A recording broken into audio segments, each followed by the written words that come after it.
Everyone. তো সেই দিন চলে গেছিলাম আমি একটু অন্নপ্রাশন বাড়িতে। সেই জন্য সকাল সকাল আমরা সবাই মিলে চলে গেলাম নিমন্ত্রণ বাড়িতে। জায়গাটা অনেক কাছে ছিল, তার জন্য টোটোতে করে গেলাম আমরা। আর এই হলো আমাদের পার্সোনাল কুলি, ওকে দিয়ে সব ব্যাগ বয়া করাচ্ছিলাম আমরা। যাই হোক, এত সুন্দর গ্রামের ভিউ দেখতে দেখতে আর আমার বাঘ ছাড়ে জুতো পরে আমরা পৌঁছে গেলাম আমাদের ডেস্টিনিতে। এই হলো আজকে সেলিব্রিটি যাকে নিয়ে এত আয়োজন, সম্পর্কে এই আমার ভাইপো হয়। অন্নপ্রাশন বাড়িটি ছিল আমার মাসি বাড়িতে, আমার মাসির নাতির অন্নপ্রাশন।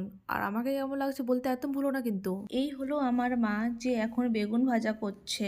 আমার বেচারা মায়ের কত কষ্ট, রিলেটিভ বাড়িতে গিয়েও মাকে রান্না করতে হচ্ছে। যাই হোক, তারপরে আমরা আমাদের ব্রেকফাস্ট করে নিলাম। মেনুতে ছিল মুড়ি, ঘুগনি আর বোঁদে। তারপরে খেয়ে এসে দেখি আমাদের সেলিব্রিটির ফটোশুট করা হচ্ছে।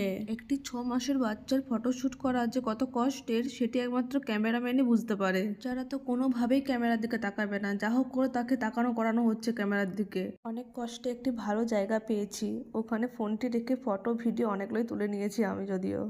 যাই হোক, তারপরে আমরা চলে গেলাম আমাদের বেবি বয়কে স্নান করানোর জন্য। স্নান করে আমাদের বেবি বয়কে কত সুন্দর লাগছে, কত ফ্রেশ লাগছে, তারও কত আনন্দ স্নান করে। এইখানে লাঞ্চের জন্য সব খাবার রান্না বান্না করা হচ্ছে। এই যে আজকে সেলিব্রিটির খাবার রেডি। আজ প্রথমবার সে খাবার খাবে, মানে ভাত খাবে সে। আবার চালু হয়ে গেল তার ফটোশুট। তার দাদু তাকে খাবার খাইয়ে দিচ্ছে, প্রথমবারের জন্য সে ভাতের স্বাদ বুঝলো। কিন্তু আমাদের বেবি বয় তো তখন থেকে কেঁদেই যাচ্ছে। খাওয়া দাওয়া কমপ্লিট করে আমাদের এখানে একটি নিয়ম আছে যে 5 রকমের জিনিস দেওয়া হয়, তার মধ্যে কোন জিনিসটি ধরা হয় তারপরে নাকি তার ফিউচার ডিপেন্ড করে। তারপরে আমাদের বেবি বয় তো কলম ধরলো, সবাই বলছে নাকি এরপরে সে পড়াশোনা করবে খুব ভালো।